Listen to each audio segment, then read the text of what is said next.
My name is Grace Carter. I am a captain in the United States Army. And 2 weeks after my father died, I got a phone call that changed everything I thought I knew about my own family. It was my father's attorney. His voice was tight, careful, like a man choosing every word. "Grace," he said, "I found something. Come to my office right away." I asked him what it was. He wouldn't say. Instead, he said something that made my hands go cold. "Don't tell your husband. Don't tell your stepmother. You could be in danger." I sat in my car outside that office for almost a full minute before I could make myself walk in. When I finally opened the door and saw who was standing there waiting for me, I froze. I had no idea that my father, a man who spent 30 years defending his country, had spent his final months defending me from people I trusted with my whole life. My father was General Thomas Carter. To the Army, he was a legend. To me, he was just Dad, a quiet man who called me every Sunday, who cried at my commissioning ceremony, who used to say, "Grace, the uniform doesn't make you strong. It just proves what was already there."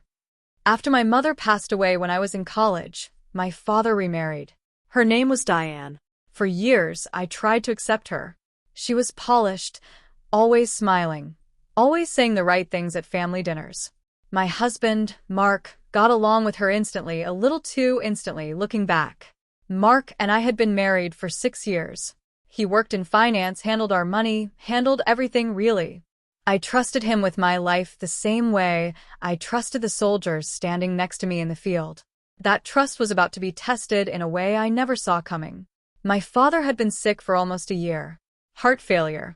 I flew home whenever I had leave, sat by his hospital bed, held his hand. In his last weeks, he started saying strange things. "Grace, promise me you'll talk to Mr. Ellison before you sign anything. Don't let anyone rush you." I thought it was just the medication talking. I was wrong. When he passed, the funeral was small, dignified, full of soldiers who saluted his casket. Diane cried beautifully. Mark held my hand the whole time. And 2 weeks later, that phone call came. I walked into Attorney James Ellison's office with my heart pounding. Sitting there, waiting for me, was not a stranger. It was my father's old friend and former executive officer, Colonel Hayes, the man who had served beside my dad for 20 years. "Grace," Ellison said, closing the door behind me, "your father came to me 4 months ago. He asked me to keep this quiet until after he was gone." He slid a folder across the desk. Inside were bank statements, wire transfer records, and a handwritten letter in my father's own shaking script. My father had discovered that over the past year, more than $2 million had quietly moved out of his private investment accounts. Money meant for me. Money from decades of service and careful saving. The transfers were authorized using power of attorney documents. Documents signed with my name. A name I never wrote. My stomach dropped. "That's not my signature," I said. "I know," Ellison said quietly. "Your father knew it too. That's why he asked me to trace where the money was going." The transfers led to 2 accounts. One belonged to Diane. The other belonged to Mark. I sat there in silence, staring at the paper, feeling the floor tilt beneath me. My husband, my stepmother, working together. Behind my father's back. Behind mine. Colonel Hayes finally spoke. "Grace, your dad figured it out almost by accident. He asked to see his statements one afternoon and noticed a transfer he didn't authorize. He hired a private forensic accountant secretly through Ellison here, so no one at home would find out. What they found was worse than money. Diane and Mark had been meeting for months, not just about finances. Text messages, hotel receipts, a pattern that had clearly been building long before my father even got sick. They weren't just stealing from a dying man. They were planning a life together, funded entirely by money that was supposed to be my inheritance, my father's legacy. The forged power of attorney was the final piece. If my father hadn't caught the discrepancy in time, that document would have let them drain everything right under my nose, while I was thousands of miles away on deployment orders, trusting the people closest to me to hold down the home front. "Your father didn't want to accuse anyone without proof," Ellison said. "He didn't want to break your heart before he passed. So he built the case quietly, and he left it with me, with strict instructions. Wait until after his funeral. Wait until Grace is home and safe. Then show her everything. That's when I understood the warning on the phone. Don't tell your husband. Don't tell your stepmother.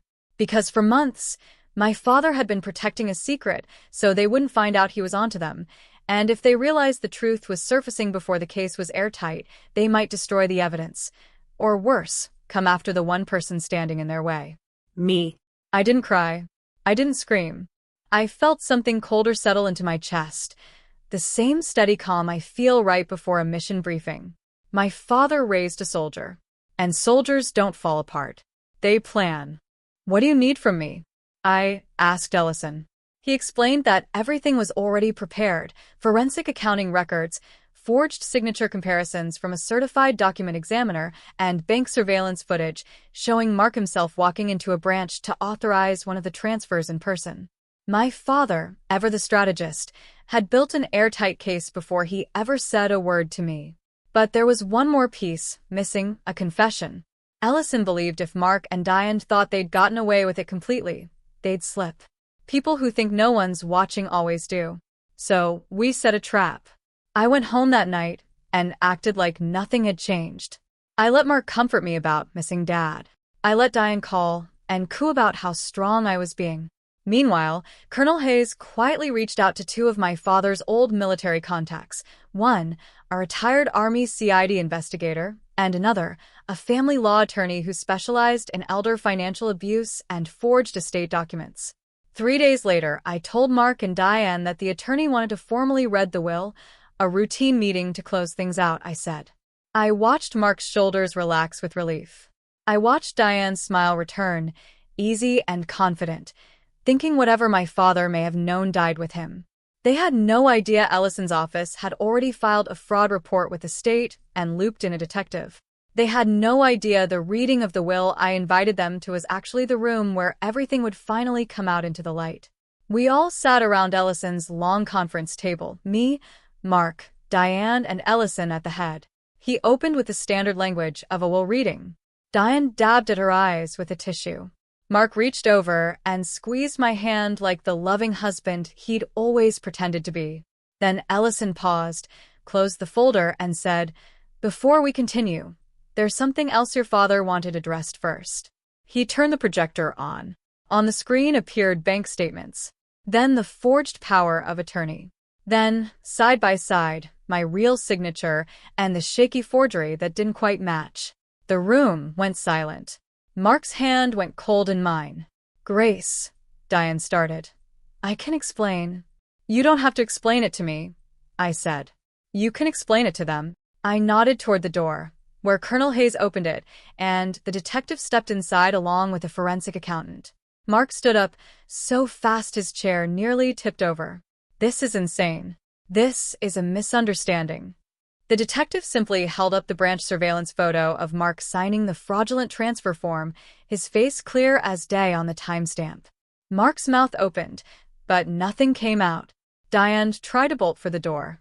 It didn't work. The detective already had enough for an immediate hold pending formal charges: forgery, elder financial exploitation, and fraud. I looked at both of them. The husband I had trusted with my whole life, and the stepmother I had tried for years to welcome into my family, and I said the only thing I had left to say. My father spent 30 years protecting people who could never repay him. The last thing he ever did was protect me from both of you.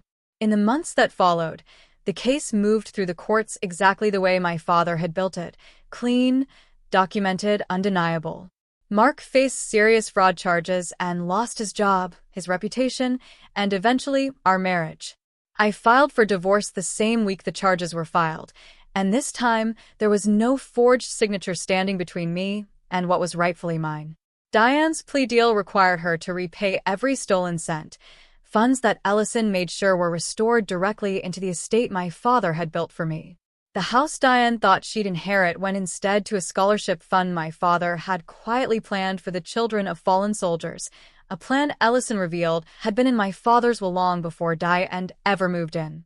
Colonel Hayes stood beside me at the final court hearing, just like he'd stood beside my father for 2 decades. "Your dad always said the strongest people aren't the loudest in the room," he told me. They're the ones quietly making sure everyone else is safe, even after they're gone. I still visit my father's grave every Sunday, the way I used to call him. I tell him about the case, about the trial, about how the fund in his name is already helping military families rebuild their lives. And every time, I feel the same thing I felt walking into that office weeks after his funeral. Not fear anymore, but gratitude for a father who loved me enough to fight one last battle, even from his hospital bed. Sometimes the people closest to us aren't the ones protecting us, they're the ones we need protecting from. And sometimes, the greatest act of love isn't something loud or dramatic.